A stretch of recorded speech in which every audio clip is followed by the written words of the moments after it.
Narito na naman ang mainit na balita mula sa mundo ng politika. Isang nakakabiglang revelasyon ang bumulaga sa publiko matapos ang matapang na pahayag ni Senator Rodante Marcoleta sa isang pagdinig sa Kongreso. Walang takot na ibinunyag ng mambabatas ang umunay sa buwatan sa katiwalian na Department of the Interior and Local Government Secretary Benhur Abalos at Department of Justice Secretary Boying Rimulya. Ayon kay Marcoleta, may malalim na ugnayan mano ang dalawang opisyal sa mga transaksyong kaduda-duda, kabilang na ang mga pagproprotekta sa ilang lokal na opisyal na sangkot sa iligal na aktibidad kapalit ng pabor o kapangyarihan sa pampulitika. Sa kanyang talumpati, diretsahang sinabi ng kongresista na tila may kultura ng pagbubulag-bulagan sa mga ahensya ng gobyerno na dapat sanay nangunguna sa kampanya laban sa katiwalian. Kaagad na umani ng sari-saring reaksyon ng pahayag ni Marcoleta. May ilan sa publiko ang nagpahayag ng suporta at nagsabing panahon na upang managot ang mga tiwaling opisyal. Ngunit sa panig ng DILG at DOJ, mariing pinabulaanan ni Abalos at Rimulya ang mga paratang at iginiit na walang basihan ang mga ito. Nangako rin silang bukas sila sa anumang investigasyon upang linisin ang kanilang pangalan. Sa kabila ng mga pagtatanggi na nanawagan si Marcoleta ng isang malalimang investigasyon upang matukoy ang katotohanan. Hinimok din niya ang kanyang mga kapwa mambabatas na huwag magbulag-bulagan sa harap ng sinasabing sistematikong katiwalian. Abangan pa ang mga susunod na kaganapan sa isyong ito na tiyak magpapayanig sa mundo ng politika. At yan nga ang mga balitang ating pagkakatutukan, at kung bago ka pa lamang sa aking channel ay huwag kakalimutang mag-like, share and subscribe para updated ka sa aming mga bagong balita dito sa Tatak Pinas.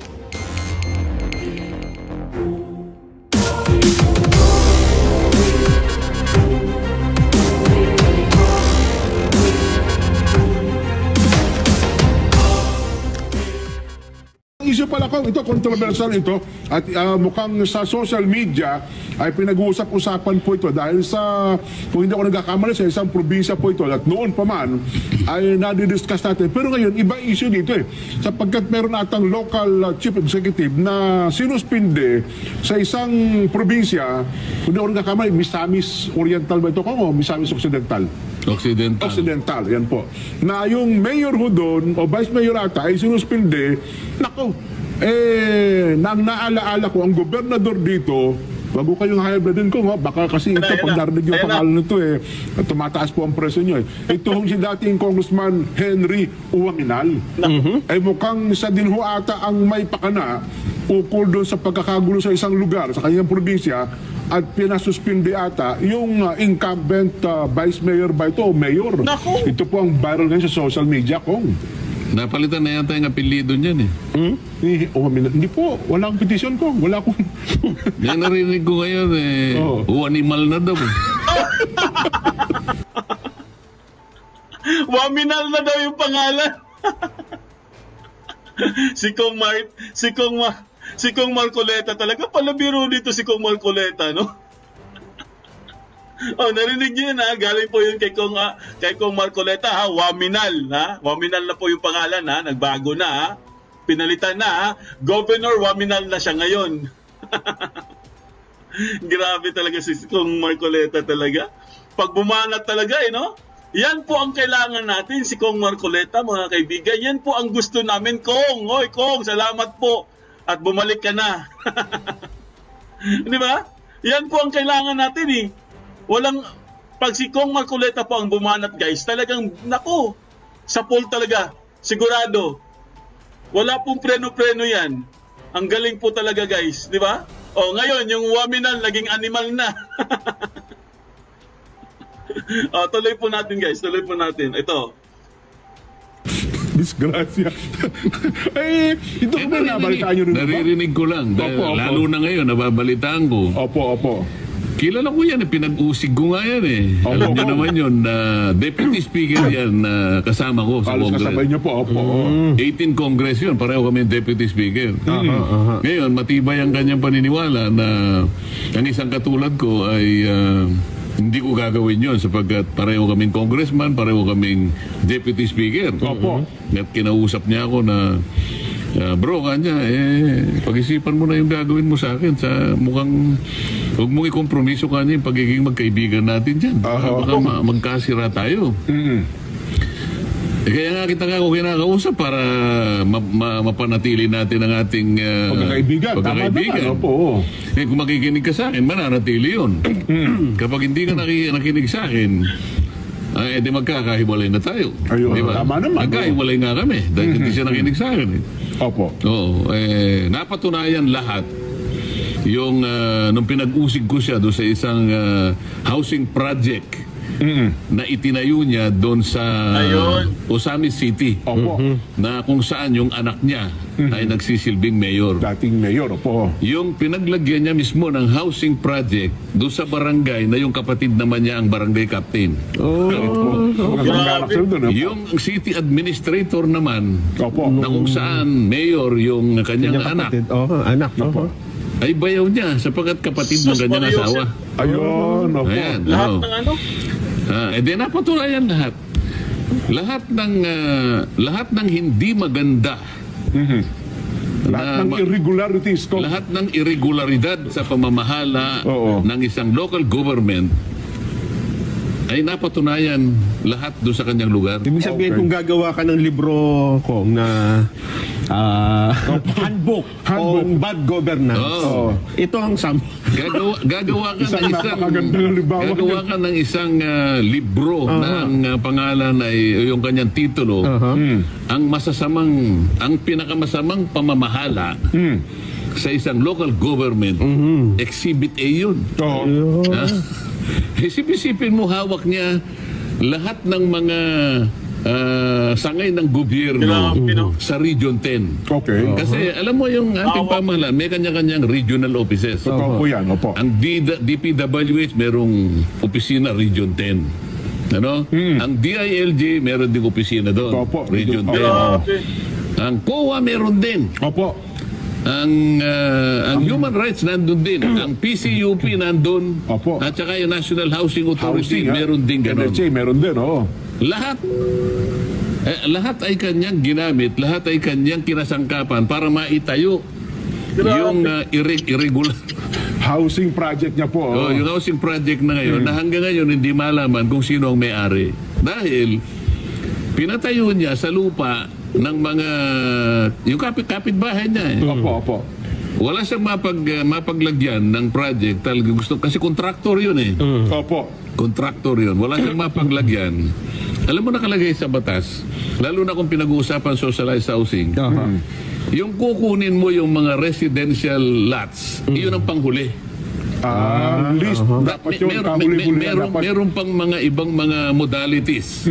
Halimbawa, land banking, land swapping, community mortgage, donation, whatever. Uunahin mo munang explore lahat yun. Kapag wala ka nang nakuha, sapagkat lahat na exhaust mo na, doon mo lang pagtitsagang kausapin yung baka po gusto nyong yung bilhin bike na- namin yan dahil meron pong maganda tayong proyekto rito. Hindi ganun ang ginawa. Ang inuna niya, expropriation. Kurang Pero sa talaga. expropriation law, bawal yung mga maliliit na residential houses. O pagkatapos nito, panahon ng pandemic yun ha. Opo. Tinira niya yung demolition, kung hindi ako July 2020. Dinimolish niya yung bahay. Pinademolish lahat. Privado. Oo, notorious talaga itong tao ito. Nagsisigaw nga yung may-ari ng bahay. Hindi ko siya maintindihan. Pagkatapos nung pinagtatanong ko, tinanong ko yung contractor, tinanong ko yung city administrator, yung mayor ayaw Marap. humarap eh. Kasi isang buwan na paglilitis yun eh. Opo. Ayaw umamin na nagkaroon ng demolition. Pinakita ko lahat yung mga video. Yung mga backhoe na talagang winawasak ang mga naghihiyawan, hagulgulan ng mga pamilya na naghihiyawan. Oo, Opo. tapos sabi ng city administrator, Your Honor, yan po ay voluntary po nilang pinagtatanggal. Pinakita ko uli yung ayan, tingnan mo mabuti. Voluntary, umiiyak. Either bulag ka kung nagbubulag-bulagan ka, yan baka ako yung voluntary na nagsisisigaw, humihingi ng awa, humihingi ng saklolo, pati nga ako'y tinawagan. Tingnan mo, winawasak. Oo. Yan baka akong voluntary. Oo. Wala po akong idea dyan. Oo nga, wala kang idea sapagkat nagbubulag-bulagan ka. Ha? Oo. Sino pa kayang maniniwalang tao sa'yo? Ganun na nangyari niya. Opo. Kaya patunayan nyo, nagkaroon ng Bulak talaga siya, guys. complete committee report. At pagkatapos, napa-adapt ko sa plenary. Ayan, opo. Ngayon, alam mo, gumawa na naman ng kasalbahihan kaya sinasabi mo ngayon, tinatawagan ako ng mga tao doon na sana tulungan ko daw yung mayor. Alam mo, ako medyo nagsisikip pang dibdib ko nga.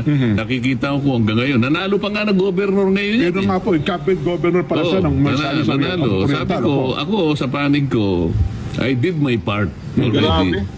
Ibang klase. I have exposed, sabi ko, the evils of that lunatic. Ako pa eh. Opo. Sinabi ko Ang talaga. bibigat ng mga terrible. But I think, sabi ko, the authorities and the law enforcers should do their job. And they should not fail the people. Kasi isipin mo, ako lang mag-isa doon, sinisisi ko pa nga yung mga kasama ko sa Congress. Lalo-lalo na yung sa bayan muna. Opo. Oh, mga bayan muna representatives na kayo ay mga champion ka ako ng mga mumunti at mga ordinaryong mga mamamayan na hinaharas, na pinapersecute. Hindi ba kayo mga champion? Ba't di, ako na lang mag-isa rito Hindi nyo ba ako tutulungan? Nakangiti lahat sila sa akin. Nakatingin sa akin, nakangiti. Hindi ba kayo tutulong? Nakangiti. Ayan. Pero kapag kawawa nga niya yung mga magsasaka, kawawa nga niya yung mga malilit na tao na pinapersecute ganito, ganyan. Kami nga niya ang champion. Saan ka nakakita ang champion na ako na lang mag-isang lumalaban? Nagtataka ako doon sa mayor ng pagkakasuspindi ko. Ang nag-serve ng suspension order, yung mga tauhan ng PDRRMO, Nelson, na yung mayor, isinakay doon sa kanyang wheelchair, dinala sa ambulansya. Mabuti na lamang naharang ng mga kamag-anak Sabi nung kamag-anak na babae, saan nyo dadalhin ang papa ko? Saan mo dadalhin ang si papa? Sabi gano'n. Bakit ang humuli sa kanya, PDR mo? Hindi naman pulis. Bakit dalhin nyo sa ambulansya? Saan ang order? Paano kukunin ng pulis wala naman sigurong warrant? Wala namang utos, wala namang order. Hindi susunod ang pulis. Paano susunod ang pulis? Kasi nag-appeal sila sa Office of the President. Dininay yung dinismiss yung petition. So ni-reverse yung ginawa nila na So may decision po, Executive Secretary Lucas. May decision na hindi nyo pwede kanyang i-implement yan. Ang ginawa nila, naganap sila ng ibang maipupukol doon sa mayor. At pagkatapos ay inano uli, ay sinuspindi uli na 60 days. Grabe, di ba? Stop muna natin konti, di ba? Grabe, di ba? Narinig nyo naman, guys. Kasi natapik na natin itong si Mayor Charlotte Nagsalita na siya ng isang araw, no? Nung nag-vlog tayo nung linggo. Talagang nakita natin, guys, at narinig po natin yung hinaing po ni Mayor Charlotte Dumanhog dahil po sa pangyayari, no? At talagang isiniwalat niya, mga kaibigan, kung paano siya trinrato sa Malacanang, di ba? Hindi siya pinansin. Tapos ito naman, guys, no? Ito namang kinikwento ni Kong Marcoleta. Grabe po, di ba? Dito natin makukonect, guys, na itong si Waminal na dapat talaga ito, no? Si Waminal na ang dapat matanggal dito. Siya dapat hindi lang suspension, dapat siya tanggalin sa pwesto. Kasi po grabe po ang kanyang guys, no, ginawa niya. Tapos yung mga innocenting tao, yung mga wala man lang, yung mga nagtatrabaho ng maigi, hindi naman, sabi ko nga sa inyo, guys, itong si Mayor Charlotte, no, Dumanhog, ay naging mayor din niya. Mayor din yan sa kasalukuyan, no? Tsaka yung tatay niya, yung father niya. Hindi naman siguro sila napunta dun sa listahan ng mga most corrupt. Wala naman sila sa listahan. Pero ang sabi ni Mayor, sino ang nasa listahan sa most corrupt? Di ba si Uwaminal or si Animal? Ano ba yung Minal ba? Animal po pangalan nun?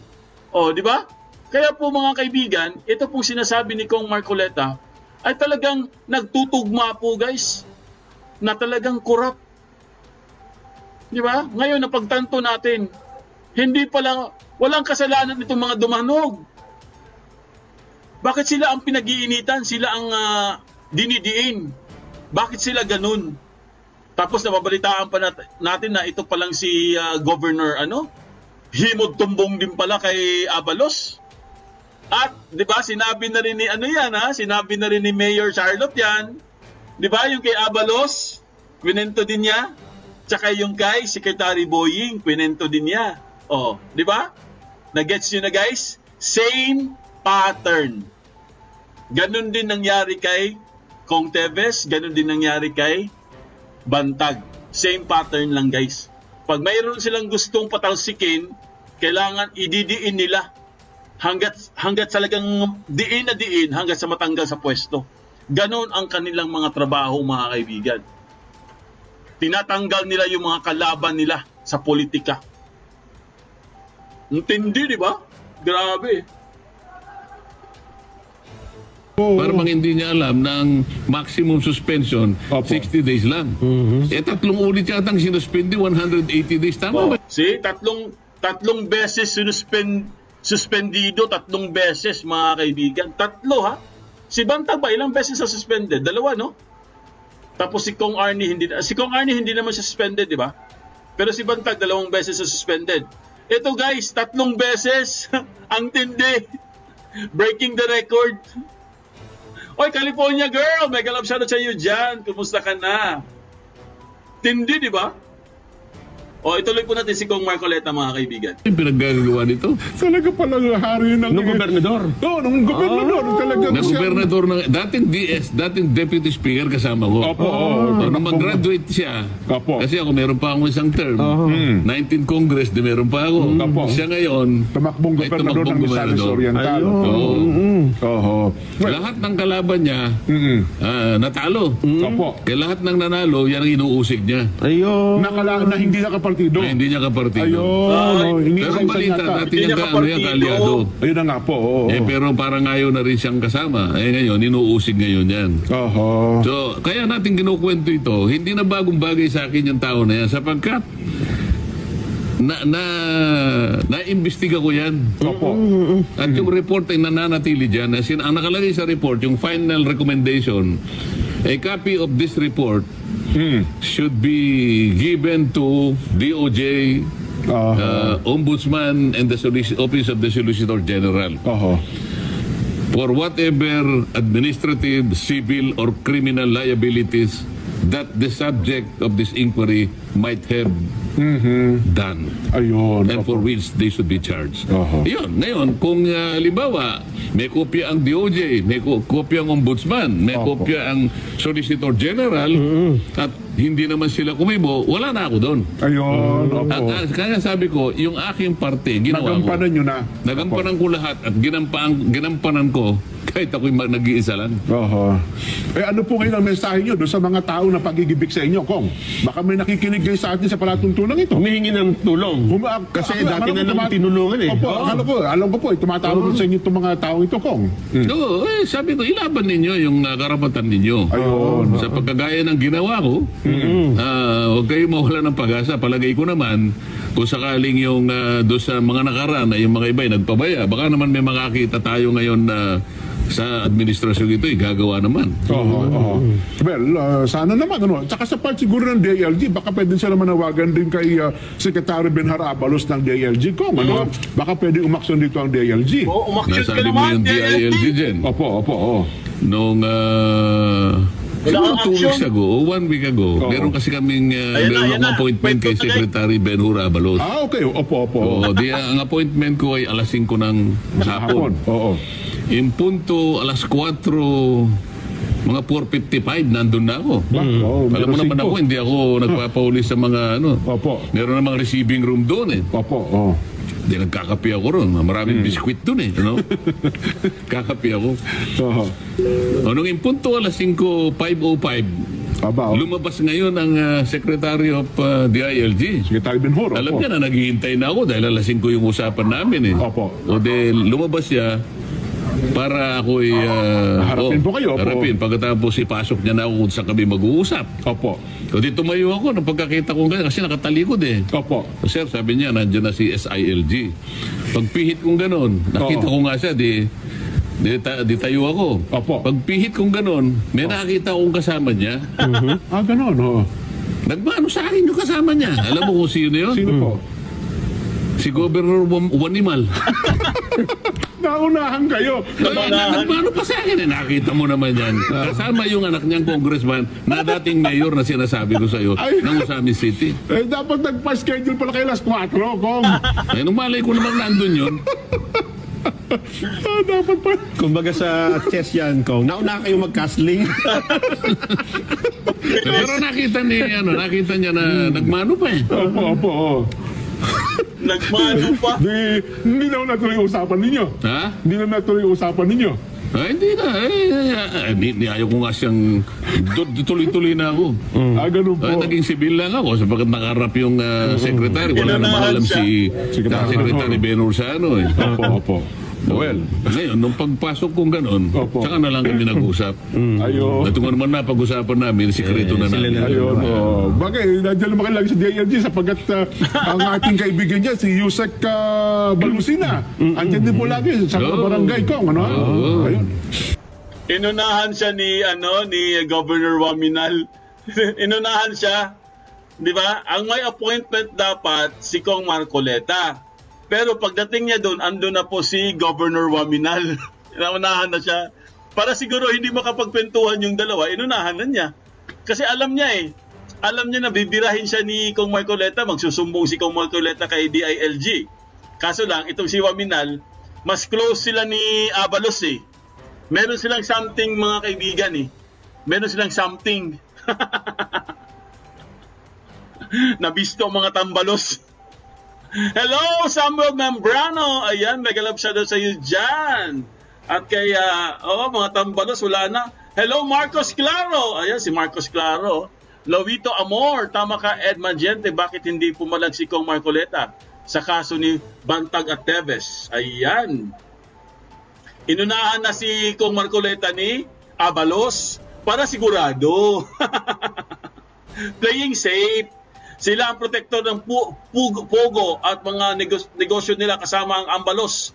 Bonjing, pansin nyo, delay ang proclaim ng PNP chief. Ayaw ni Tambalos. Si Acorda, gusto nila, tao nila para walang sagabal Pogo. Tama po, Marcos Claro, I agree. Kaya nila dinidelay ang pag-turnover ng PNP. Dahil ayaw nila, pag hindi nila bata ang uupo. Ayan po, nabisto na. Hello, Luito Amor. Ayan, sabi po ni Susan Aviles. See, nakita nyo guys?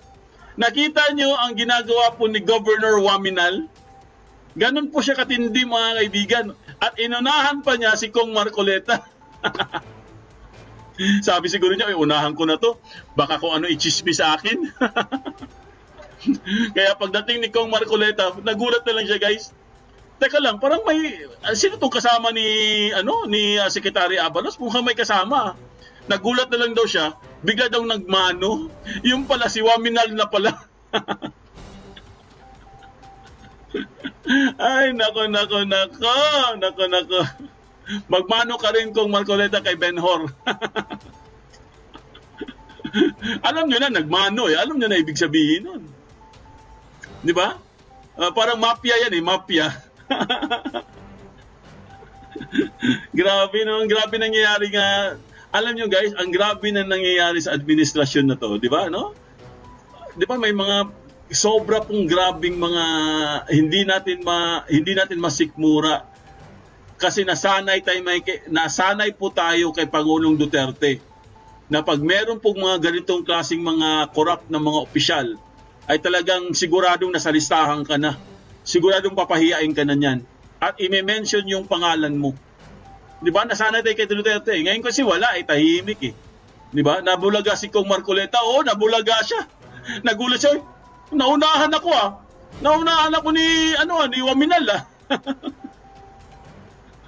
Diyos ko Lord, ang mga nangyayari. Oo, grabe yung mga nangyayari ngayon, di ba?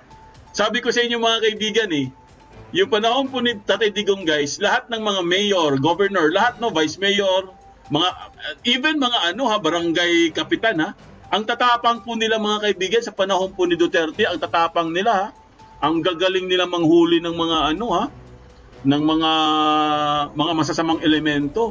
Pero nung wala po si Tatay Digong mga kaibigan, lahat sila tumahimik, lahat sila bahag ang